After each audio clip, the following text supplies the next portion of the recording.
Hello Beatles community, and welcome back to another video on a channel which has been rather quiet over the past year, I would say. I haven't posted for quite a while, and the time felt right that I should post something now to see if there's still interest out there. Hopefully there is. And the issue with being part of the Beatles community, which is a wonderful thing to be a part of, and I love watching everybody's videos and commenting, but the issue is that it's hard to find new angles and interesting ways to find something different. Back in the day on my channel, I did a few countdown videos and ratings videos that seemed to go down quite well. So I thought today I might dig out my record collection again and look at a part of the Beatles discography that doesn't get as much attention, obviously, as the canon, the 13 albums that they brought out in their lifetime, as it were. So I've gone beyond 1970, and I have with me a few records that I'd like to share and talk about, and maybe talk about some favourites along the way. I preface this video by saying it's post-1970 with one exception. And the first one I want to show is the first Beatles compilation that came out in their lifetime in 1966, during the sort of interregnum period where they had played their last show at Candlestick Park in August 1966, and they hadn't yet started Sgt. Pepper. So there was a gap in the market. There wasn't a Christmas single, there wasn't a December album as there had been in previous years. So yes, it was a case of bring something out that would fill the gap, and yeah, they brought out this one. Very much a period piece. Looking at the cover, it's very Carnaby Street, very vibrant, very psychedelic. Yeah, this album contains the vast majority of the A-sides that went before, certainly all the number ones, I believe. And one or two album tracks, really popular album tracks, such as Michelle and Yesterday. There was one little curio on there, which was Bad Boy, which was a Larry Williams cover they did in 1965. Hadn't had a British release up to this point. It came out on Beatles 6, I think, in America. I'm sure comments will correct me if I'm wrong, but yeah, so they gave the fans one bonus track. Moving on from post-1970, we have the mother of all compilations, I would say. Certainly these two double albums are up there with the most celebrated in the Beatles catalogue. And they are, of course, Beatles 1962 to 1966, and the Beatles 1967 to 1970. I'm trying to angle these covers out of my light. Just iconic front covers. Of course, we've got the alternate cover art to their first album, Please Please Me, and the intended cover art of their unreleased Get Back album from 1969. Perfectly used on these two compilations. Arguably Mr. Alan Klein's, I was going to say, most positive contribution to the Beatles history, possibly his only positive contribution to the Beatles history, but there we go. Lots of people's gateway into the Beatles, certainly one of mine, and certainly the first time I heard the big singles. I had these on cassette back in the day. Any of you younger people remember what they are, and yeah, it just made me eager for more. So moving on to 1976, and we have a further compilation, which is Rock and Roll Music. Wonderful little compilation. Again, I first discovered this on cassette. It was on the Music for Pleasure label. There were two separate cassettes, Volume 1 and Volume 2. And here we have a double album with them all on. This was the original horrific cover, which certainly did not go down well with the Beatles. In fact, I believe John Lennon offered to draw the cover himself for Capitol, and they turned him down. So interesting choice there, but yeah, fun compilation. It gives you all the Beatles hard rockers. So we start with Twist and Shout, and I Saw Her Standing There, taking you through to Helter Skelter, Hey Bulldog. It's a wonderful one. So 1977, quite a few albums came out in this year. We have the Beatles at the Hollywood Bowl, which was intended to come out during the Beatles' lifetime, and they recorded some shows in 1964 and 1965, and this album was a combination of both of those shows. George Martin wasn't interested in releasing them at the time just due to the amount of screaming, and the fidelity wasn't great. But he restored it and did a good job on it, and I always enjoyed listening to it. I enjoyed it so much, I defaced the album cover with my own versions of the Beatles autographs. Really clever boy that I was.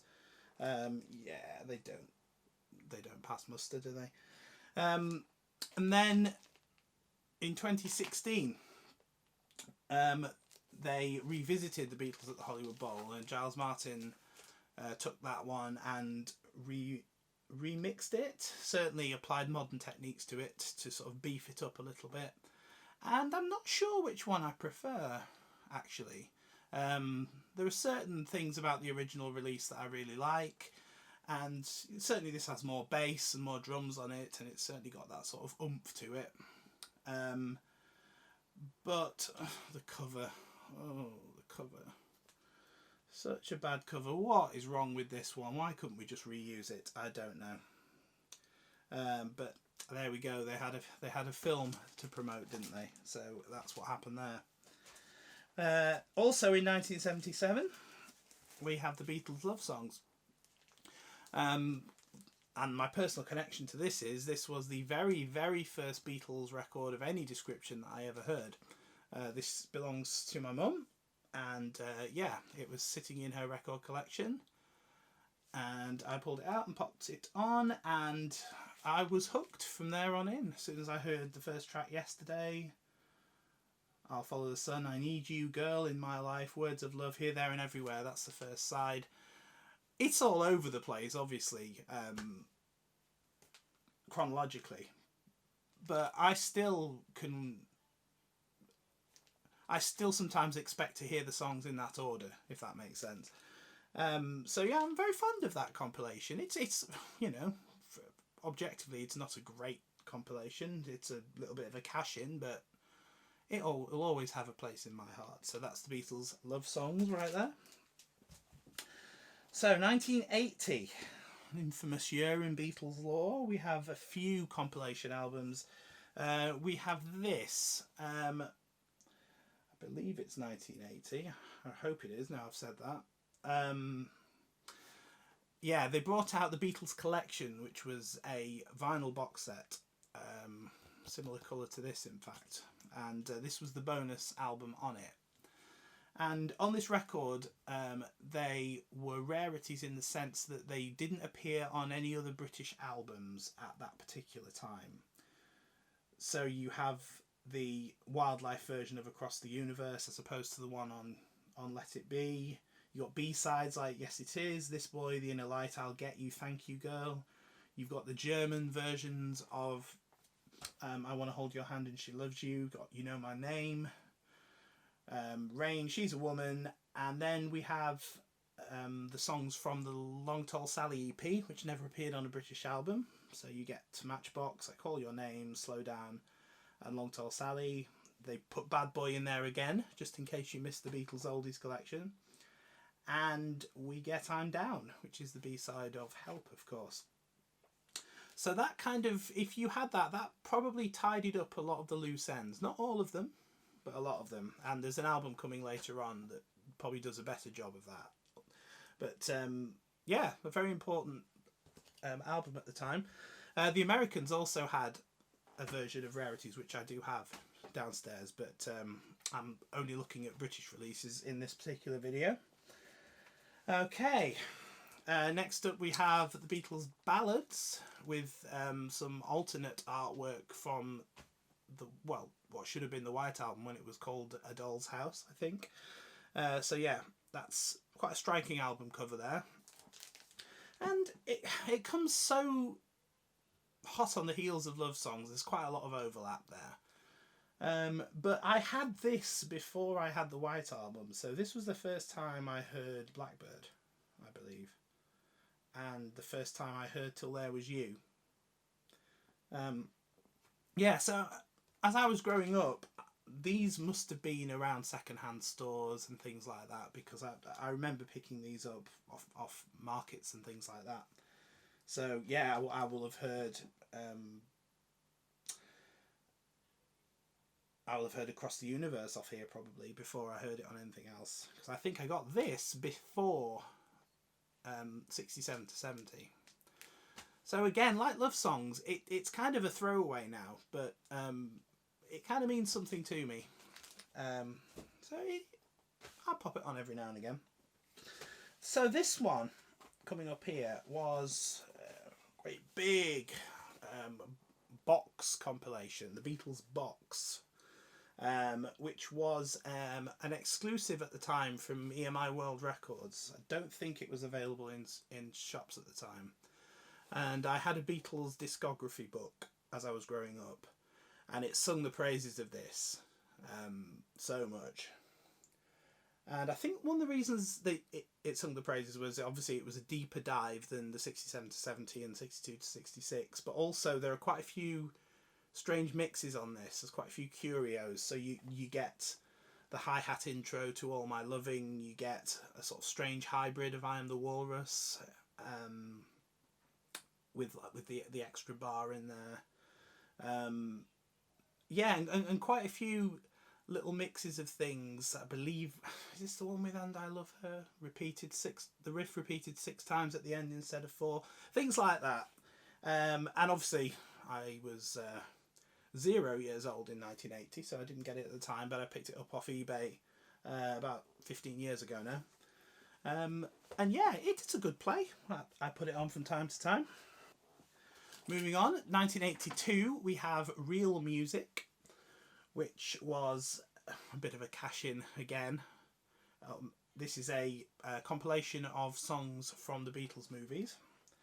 I think the most interesting thing about it is the artwork, really. It's quite interesting. You've got the Let It Be Beatles on the back, and you've got the Yellow Submarine, and so yeah, you've got a selection of songs from the Beatles movies.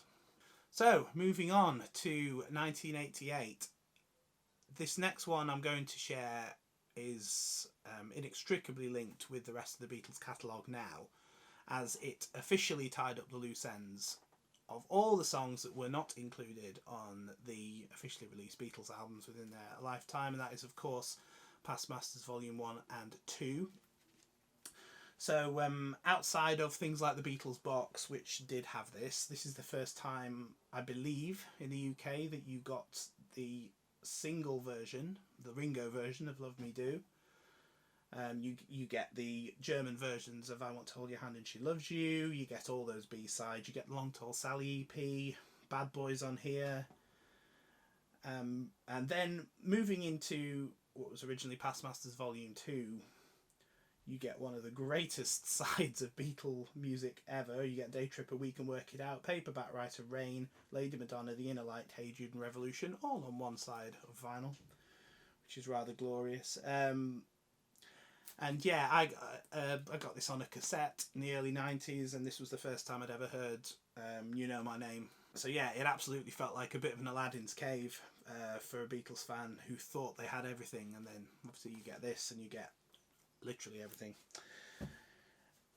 So now we move on to 1994.